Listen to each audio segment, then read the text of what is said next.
আলাইকুম ওয়া রাহমাতুল্লাহি ওয়া বারাকাতুহু। আজ আপনাদের সম্মুখে এমন একটা বাপের পরিচয় করব, যে বাপের উপদেশকে আল্লাহ তাআলা এত পছন্দ করেছিলেন, সেটা তিনি কোরআন বলে নাজিল করেছেন রাসূল পাক সাল্লাল্লাহু আলাইহি ওয়াসাল্লামের প্রতি। আসুন তাহলে আমরা সেই ঘটনার দিকে এগিয়ে যাই।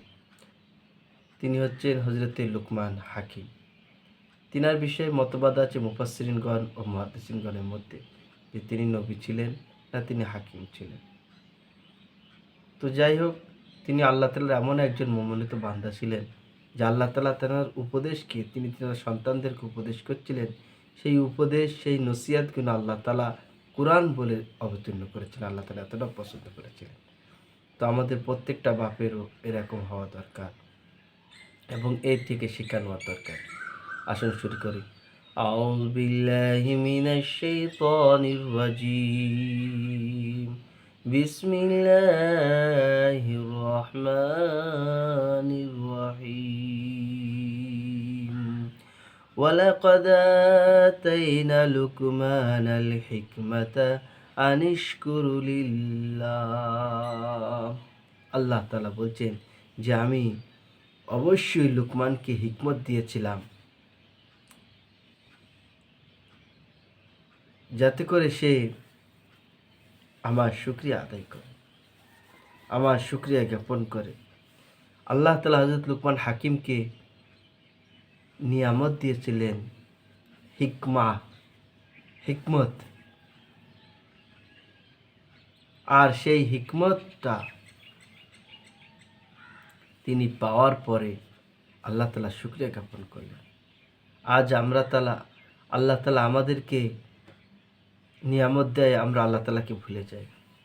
অনেক ভাই অভাবগ্রস্ত সময় আল্লাহ তাআলা তাকে যখন সচ্ছলতা দিয়েছেন, সে অভাবগ্রস্ত সময় আল্লাহ তাআলার নামাজ রেখেছে, রোজা রেখেছে, কিন্তু যখন সচ্ছলতা দিয়েছে তখন সে আর মসজিদ মুখ হয় না।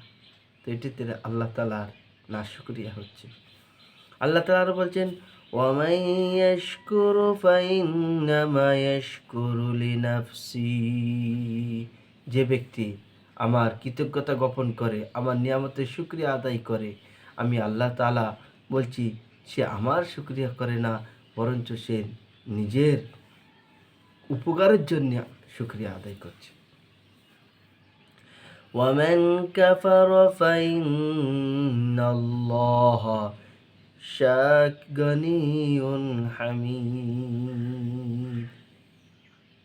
আর যে ব্যক্তি আল্লাহ তাআলার কৃতজ্ঞতা আদায় করে না, আল্লাহ তাআলা বলছেন যে আল্লাহ তাআলা কৃতজ্ঞতা আদায়ের জন্য অস্বীকার করে, আল্লাহ তাআলা বলছেন আমার বিন্দু মাত্র প্রয়োজন নেই, আমি হচ্ছি গনি ও হামিদ, অর্থাৎ আমি তোমার প্রশংসার মুখপক্ষী নয়, প্রশংসা থেকে আমি মুক্ত।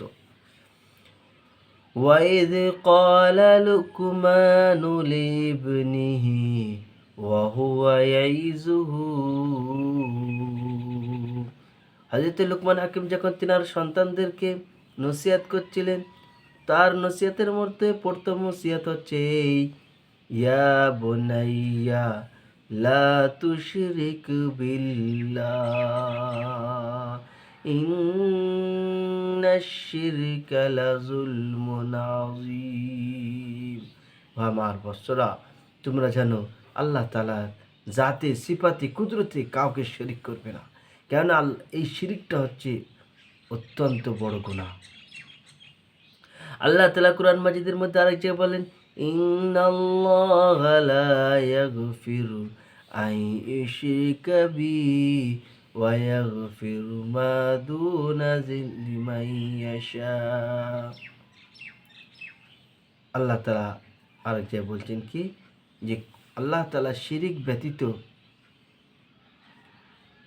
অন্য কোনো গুনাহ থাকলে আল্লাহ তাআলা তাকে ক্ষমা করতে পারেন, কিন্তু শিরিক থাকলে তার থেকে ফিরেই তাকাবেন না। ইন্নাল্লাহা লা ইয়াগফিরু আন ইউশরিকা বিহি ওয়া ইয়াগফিরু মা দুনা যালিকা লিমান ইয়াশা। তারপর আল্লাহ রাব্বুল আলামিন বলছেন, ওয়া ওয়াসাইনাল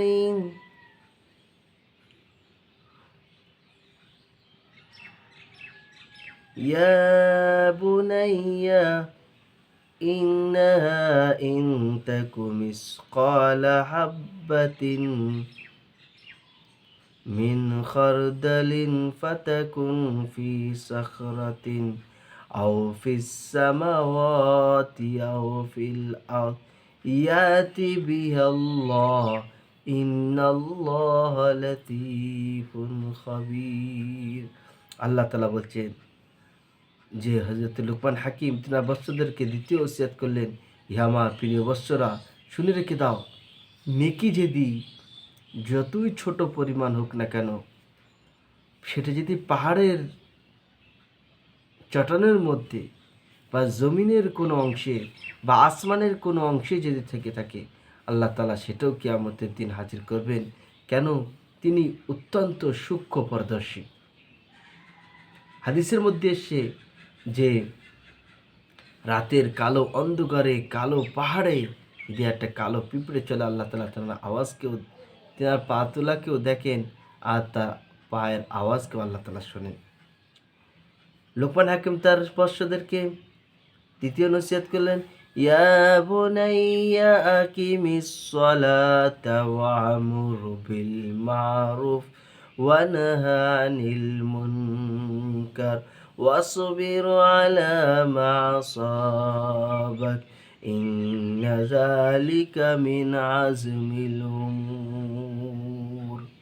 হে আমার প্রিয় বৎসরা, তোমাদেরকে আমি নসিহত করছি যে তোমরা নামাজ কায়েম করবে। কায়েম মানে হচ্ছে নিজে নামাজ পড়া এবং অপরকে বলা। আর তোমরা ভালো কাজের আদেশ করবে আর অসৎ কাজ থেকে নিষিদ্ধ করবে। আর এই সমস্ত কর্মগুণ প্রতিষ্ঠিত করতে গেলে তোমার উপরে হালাত, ভালো হালাতও আসতে পারে, খারাপ হালাতও আসতে পারে। মানে অনেক কি গালি দেবে, গোলজ করবে, তার উপরে তুমি যদি সবর করো, তাহলে এটি হচ্ছে হিম্মতওয়ালাদের বাহাদুরের কাজ। তারপরে লোকমান হাকিম চরিত্র নসিহত করেন, ওয়ালা তুসাইর খাদ্দাকা লিন্নাস ওয়ালা তামশি ফিল আরদি মারহা। হে আমার প্রিয় বৎসরা, তোমরা মানুষের থেকে মুখ ঘুরিয়ে নেবে না, আর জমিনের উপরে বুক ফুলিয়ে চলবে না। কেননা ইন্নাল্লাহা লা ইউহিব্বু কুল্লা মুখতালিন ফাখুর। আল্লাহ রাব্বুল আলামিন জমিনের উপরে দম ভরে চলাকে পছন্দ করেন না। আল্লাহ রাব্বুল আলামিন কোনো অহংকারকারীকে পছন্দ করেন না। লোকমান হাকিম আরো বললেন, ওয়াগসিদ ফি মাশিকা ওয়াগজুজ মিন সাউতিক। হে আমার বৎসরা, তোমরা জমিনের উপরে নম্রতা ভদ্রের সাথে চলবে আর নিজের আওয়াজকে মধ্যপন্থায় রাখবে, না খুব জোরে উচ্চস্বর আর না খুব আস্তে যে মানুষ শুনতেই না পায়। বেশি উচ্চস্বর হলে কি হয়, ইন্না আনকারাল আসওয়াতি লাসাউতুল হামির। যদি চিৎকার করাটাই যদি বড় হতো, তাহলে গাধার আওয়াজটাই হচ্ছে সব থেকে বেশি উত্তম আওয়াজ। যত আওয়াজ আছে সমস্ত আওয়াজের মধ্যে খারাপ আওয়াজ হচ্ছে গাধার আওয়াজ। ওই জন্যে লোকমান হাকিম নিজের বৎসদেরকে, নিজের ছেলেদেরকে সতর্ক করে গেলেন।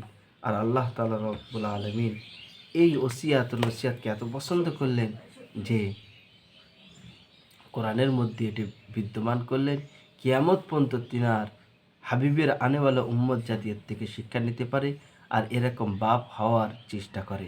আল্লাহ তাআলা আমাদের সকলকে লোকমান হাকিমের মতন যদি না হয়, তাহলে ডুপ্লিকেট বাপ হওয়ার তৌফিক দান করেন, বলুন আমিন। ভাইরা, এই ভিডিওটা আপনারা নিজেরা শুনবেন এবং অপরের কাছে পৌঁছাবেন। কারণ ইসলামী বার্তা যদি আপনি অপরের কাছে পৌঁছান, তাহলে সে ব্যক্তি শুনে আমল করলে আপনিও নেকিটা পেতে থাকবেন। আল্লাহ তাআলা আমাকেও আপনাকে তৌফিক দান করুন, বলুন আমিন।